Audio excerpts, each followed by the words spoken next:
साथ एक विशेष मेहमान जुड़ रहे हैं। इनका हम आपको परिचय बताते चलते हैं। इनका पूरा नाम माधव पांडे निर्मल है और एक ख्याति लब्ध लेखक हैं और रचनाकार हैं जो 60 के दशक से भारत में लेखन और रचना का कार्य कर रहे हैं। इनकी सबसे बड़ी जो उपलब्धि है कि इन्होंने भगवत गीता को 3 भाषाओं में भावानुवाद किया हुआ है, मतलब उसका ट्रांसलेशन किया हुआ है। 3 भाषाएं, हिंदी, अंग्रेजी और भोजपुरी।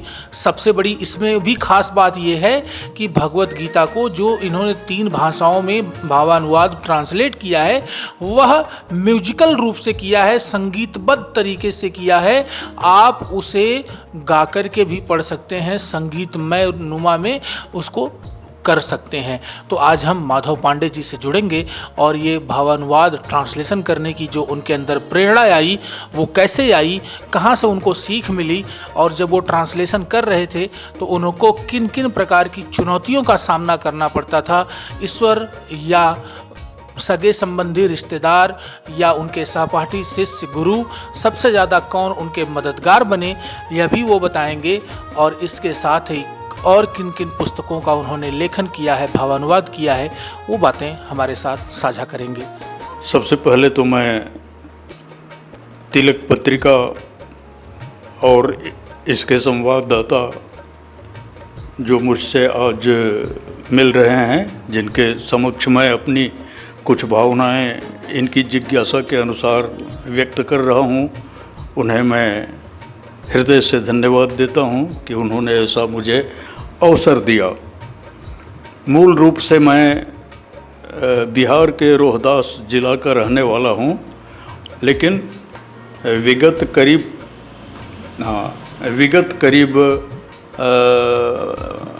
55 वर्षों से भी ज़्यादा समय से जमशेदपुर में हूं। झारखंड का जमशेदपुर, जहां की टाटा की स्टील कंपनी है, तो वहाँ मैं कार्यरत था। कलकत्ता विश्वविद्यालय से वो 1966 में स्नातकोत्तर शिक्षा लेने के बाद पढ़ाई पूरी करके जमशेदपुर में एक वर्कर्स कॉलेज है, उसमें मैंने अध्यापन का काम किया कुछ समय तक। उसके बाद मैं उसे छोड़कर टाटा कंपनी में, टाटा स्टील में मैं सीनियर हिंदी ऑफिसर के रूप में वर्षों तक काम किया। लेकिन 10 साल पहले, जबकि मैं रिटायर होने वाला था, 10 साल पहले ही मैंने अवकाश लेकर मुक्ति ले ली सर्विस से, और शुरू से ही हिंदी, भोजपुरी और अंग्रेज़ी में मेरी रुचि रही है और तीनों भाषाओं में बहुत कुछ कंट्रीब्यूट करने का मुझे सौभाग्य मिला है। खास करके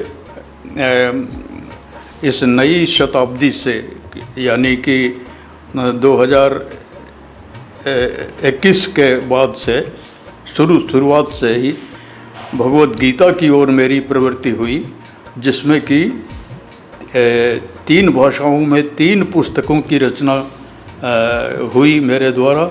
और ख़ासियत यही कि जैसा कि मुझे परिचय में आपने बताया कि वो संगीतबद्ध अनुवाद हिंदी और भोजपुरी में है, और माता सरस्वती की विशेष कृपा है मेरे ऊपर कि मैं गीत लिखता भी हूँ, गीत को संगीतबद्ध भी करता हूँ और स्वयं गाता भी हूँ, यानी 3 in 1 लोग मुझे मानते हैं।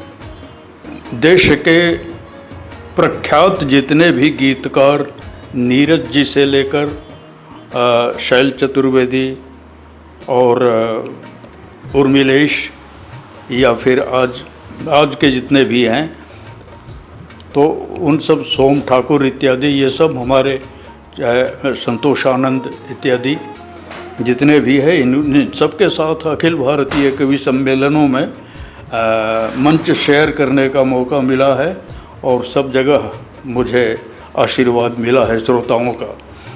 तो एक ये चीज़ है, रेडियो, दूरदर्शन और भोजपुरी फिल्मों में भी गीत देने के माध्यम से मैंने साहित्य की सेवा की है। और जो गीता की मैंने चर्चा की, उसमें यही है कि जो जिन 3 भाषाओं में 3 पुस्तकों की रचना हुई, उसमें हिंदी में जो है वो करीब 200-250 पृष्ठ की पुस्तक है, निर्मल गीतामृत नाम से। और भोजपुरी में भी करीब करीब इसी वॉल्यूम में संगीत में बान्हल भोजपुरी में गीता होकर उसका शीर्षक है। और एक अंग्रेज़ी में जो है वो भी गीता पर ही आधारित एक नई भाव भूमि पर रचना हुई है पुस्तक की। उसका नाम दिया है हमने भगवद गीता दी होली कन्फ्लुएंस। नई धारणा उसके साथ गीता के प्रति ये है कि जिस तरह से तीर्थराज प्रयाग में गंगा यमुना सरस्वती का पवित्र संगम एक महातीर्थ का स्थान ग्रहण कर चुका है, उसी प्रकार से भगवद गीता में कर्म योग, भक्ति योग और ज्ञान योग का पवित्र संगम है। कैसे है, इसी की चर्चा उसमें है। तो यही है। और गीता का प्रचार प्रसार सारे देश में घूम घूम कर, चाहे अन्य कई माध्यमों से करने का प्रयास रहता है।